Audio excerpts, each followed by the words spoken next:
Welcome to Books on Air, the podcast that tells the story behind the book. It includes insights from authors about how they compose their work, what inspires them, and what they hope you'll take away from their book. Here's your host for this episode of Books on Air, Suzanne Harris. Welcome to the Books on Air podcast. I'm Sloan Fremont, filling in for Suzanne Harris. This is the podcast where listeners get the secret story behind every book. Joining me today is Paul Jones, author of the book, Standing Alone. Standing Alone is a book of poetry that is meant to inspire and touch the living soul. Paul's book is a must-read for those seeking an enlightening poetic experience, grounded firmly in faith and the pursuit of truth. Paul, welcome to the Books on Air podcast. Hello, how you doing? Good.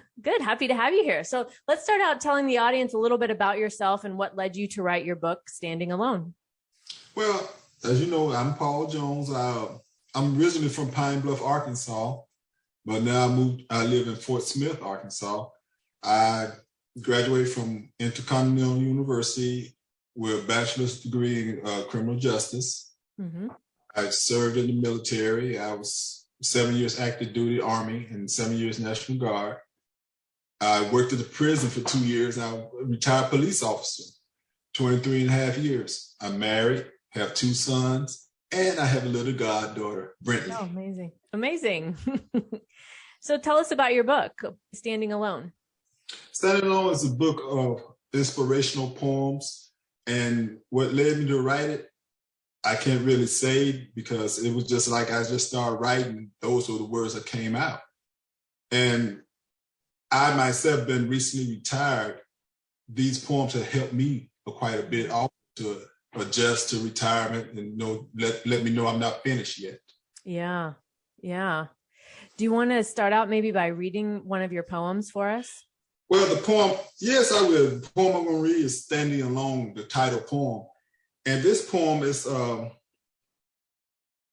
it's a walk of faith, actually. And I think all of us encounter this where we feel like we're all alone by ourselves. Mm-hmm. Have to think back. Okay, the poem Standing Alone.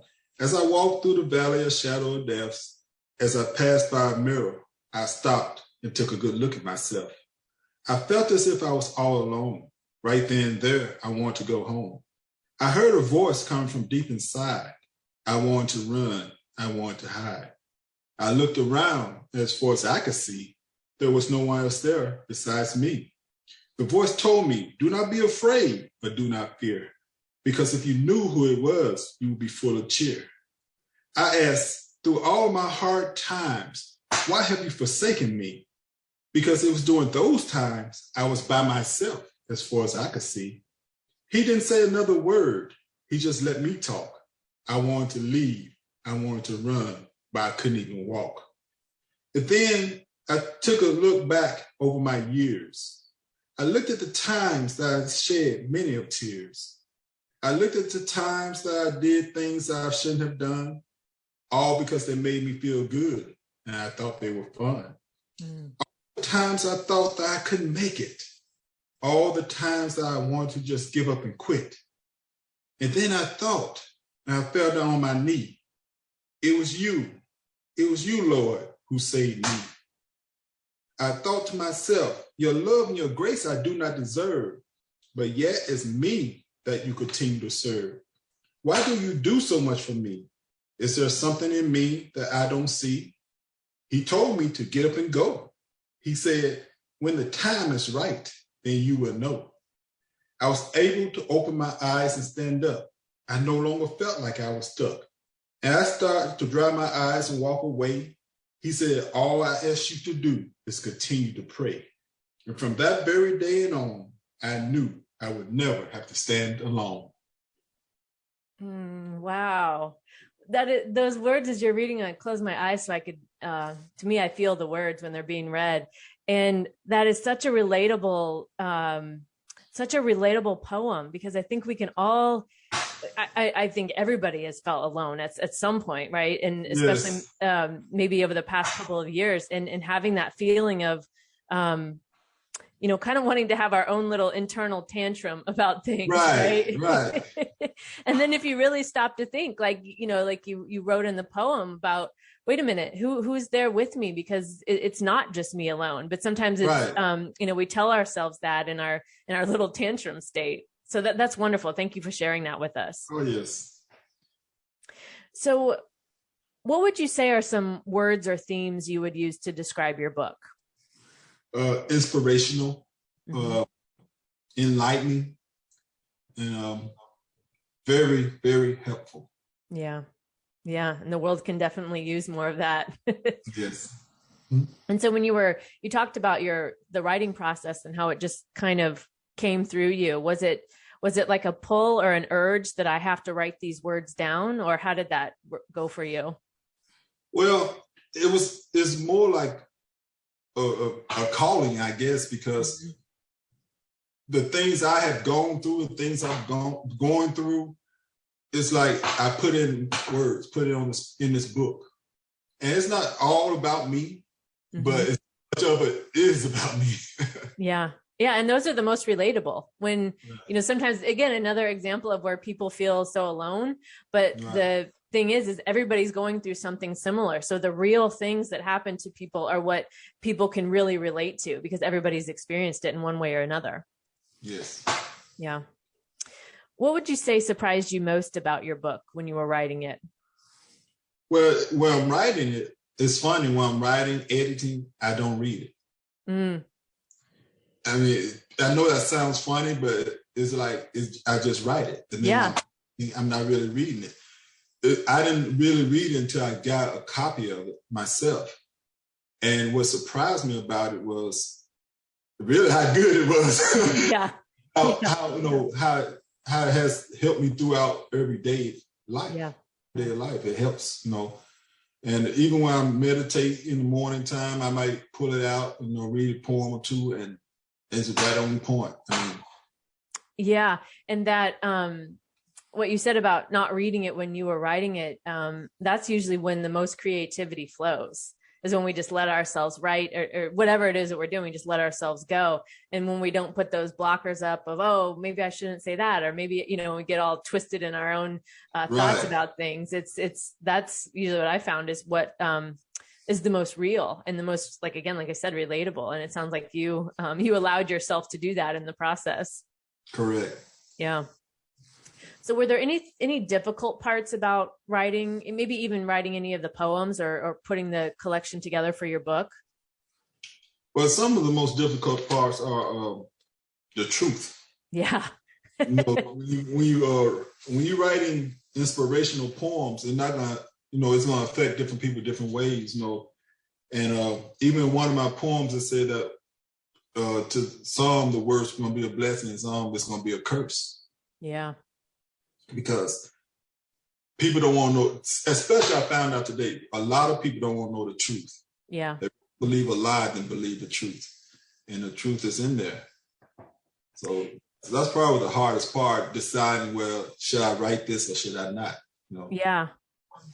Yeah. And that is true. I mean, and it is, because sometimes knowing the truth is scary, because it gets us out of our comfort zone, or it gets us looking at something different from a different perspective. And that can be very confronting and very uncomfortable. And some people aren't ready for it. But I do like how you bring that up about your book, because maybe somebody isn't ready for it today, but that doesn't mean they wouldn't be ready for it in the future. That's true. I mean, everyone is not ready for it, and it's not going to touch everyone, but I guarantee if they, continue to live, right, continue to live and to grow, it will. It'll be a blessing to everyone. Yeah. And I'm glad you're writing the truth, because that is more, that we need more truth, I think, in the world. What are you the most proud of about your book, or even the writing process that you went through? Wow, it's the book itself. I'm proud of it because it's not my first book, nor will it be my last. And when I wrote this book, it was like, when I got a copy of it, I said, no, I should have wrote this first. Then he said, no, it wasn't time. Yeah. So, that's what I'm most proud of. It came at a time where I needed the most. I can't speak on anyone else, but it came at the time where I needed the most. Yeah. I said recently retired, moved to a new city where no one knew me, Right. And so it came at a time where I needed the most. Yeah. And it's amazing how it works like that, and I think also what you were saying about when you, being truthful, speaking truth, but then also when we allow ourselves to go through the creative process, I've talked about it on the show here before. And, even, in my thought about this in my own life, that, sometimes we're scared to put our truth out there, or we're scared to put our creativity out there. But what we forget on the other side of that equation is that we deny people of being able to learn or grow or change from the creativity that we put out there. And it sounds like with your book and being able to be so real about it, be so truthful, you needed it. You're now allowing other people who are maybe experiencing similar, or, at some stage in their life that they've, been through something similar, that you've been through, you're allowing people to open up and grow through the creativity that you shared with the world. Yes. And, I have a friend named Cyrus, and he, some mornings we get together and he said he keeps this book by his Bible. Yeah. As he reads the Bible, he go in and he might go find a poem to go with it. And because I do have a scripture before each poem. Okay. He'll look at that scripture, he'll look at that poem, and he said it's right on point. It has helped him a lot to see different things. So yeah. And that's often what we need, is that perspective shift to get ourselves out of our own, maybe, maybe we have we're putting ourselves in a box about a topic, or we just can't, sometimes when you get so wound up, you just can't see past your own thoughts. And we need to get our own way. Yeah. We're in our own way. Yeah. That is true. And just recently, about 3 weeks ago, I discovered I was in my own way. Yeah. So I said, wow, so, and once again, I went to this book. Yeah. Like, wow, I wrote it. Why can't I live it? Yeah. Well, right. I mean, I know exactly what you're saying, because I find that with myself. I'm in my own way. And then I'm like, sometimes it even stops me in my tracks. I'm like, what am I doing? Why am I doing this? This isn't, this isn't me. This isn't what this isn't who I am. But, what I also love about your book, it sounds like it's sort of a guide for living too. Yes, it can be. I'm not going to say I'm the old guru on life living or anything, but Standing Alone is a book where you can grow.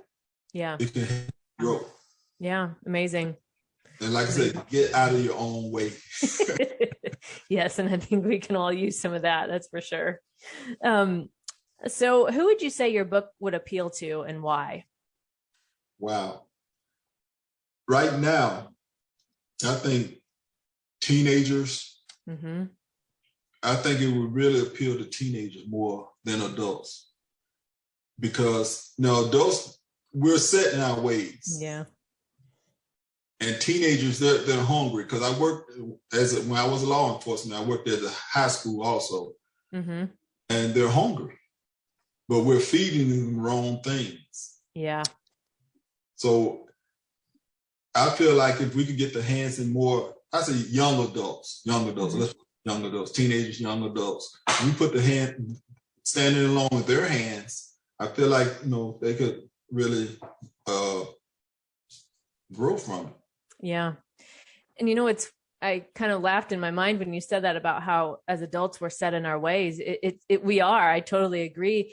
But then on the other side of that, it's like we're set in our ways, even in our unhappy ways. So yes. Why aren't we more open to learning or changing? I think that's such an interesting thing to consider as we go through life. I don't know that I have the answer, but it's something interesting to think about. Remember 3 weeks, I just told you 3 weeks ago I was reading and it changed me. It let me know I was in my own way. Yeah. So, adults I'm not saying they can't gain from it, but, I think it's a lot harder for us because we're set, we're doing things the way we want to do it. And, but when you get young adults, teenagers, young adults, they're eager to try things to improve themselves. Yeah, that's exactly right. And having that, I agree with you. I think most kids are trying to figure out, what do I do? Where do I go? But there is a lot of there's a lot of noise they have to search through to get to those more positive things that will actually positively impact their life. So is there anything else before we wrap up today that you want to leave the readers with or the listeners with to make sure they know about your book? Well, for one thing, you can go on my website and purchase it. It's www.pauljonesthewriter.com. You go in there and purchase it, or you go through Amazon, Walmart, any one of those, or Traffic Publishing, either one. But the book itself, like I said before, it's an easy read, it's a quick read, and it's enlightening. And I have one here called The Beginning, and it's like telling you about the beginning of the universe. I decided to, create it. So it's not just talking to you about you or anything like that. It's in educating you as well as educating you, where you learn different things and emotions. And I had, before you let me go, I had one teacher use my poetry in her classroom, and she said the student that, I won't say, well, he didn't have great grades in there, and a lot of stuff. But he took the poem in here called Beach by the Sea, and he dissected it. And she didn't understand it as well as he did, because she called me in there, and they didn't know I had written it. They didn't know I wrote it. And then when they found out, I said, wow. But he dissected it, and he understood it, and he taught me some stuff about it. Yeah. I said, wow, I didn't know it like that, but that's good, So I feel like young adults and teenagers would benefit a lot from standing alone, and it's an easy read. Poetry, to me, you can't read it once, you gotta read it over and over and over again. Yeah. And each time you might have a different interpretation, and that's exactly the interpretation you need at the time you're reading it. That's the amazing thing. Depend on where you are in your life. Yeah. Exactly. Paul, it's been an amazing conversation. Your book just sounds outstanding, and congratulations on it. Congratulations on writing it and for the success of it. Did you want to also mention your other books really quick before we wrap up? Okay. I just finished a book called Flavor of Stories. It's short stories. It's called Flavor Stories, Short Stories by Paul Jones. And the reason it's called Flavor of Stories, because everyone likes different type of stories, and it has it. A flavor of story has flavor. From some make you laugh, some make you cry, and some will just make you think. I have other books that's not on my website yet: Life and Love, Love Poetry, Waking Up, a character named Jake. I think if you purchase my books, you'll find the easy read, but I had people say they couldn't put them down. That's got to be the best feeling as an author. Yes. Well, I had one husband told me don't sell his wife any more books. My book was taking up his time. I said, well, hey, I hate that, but I appreciate it. Yeah, exactly. That's amazing. Okay, well, I'll be sure I'll put your website and the link to Amazon in the show notes so the listeners can find it easily. And Paul, thank you for joining us today and being our guest on Books on Air. Okay, thank you. You've been listening to the Books on Air podcast, brought to you on webtalkradio.net. You can also hear this podcast on Spotify, iHeartRadio, Stitcher, and Apple Podcasts. I'm Sloan Fremont, and I hope you'll join us for the next Books on Air podcast. Remember, you never know who's going to be here, and you never know what we're going to talk about. Thank you so much for listening.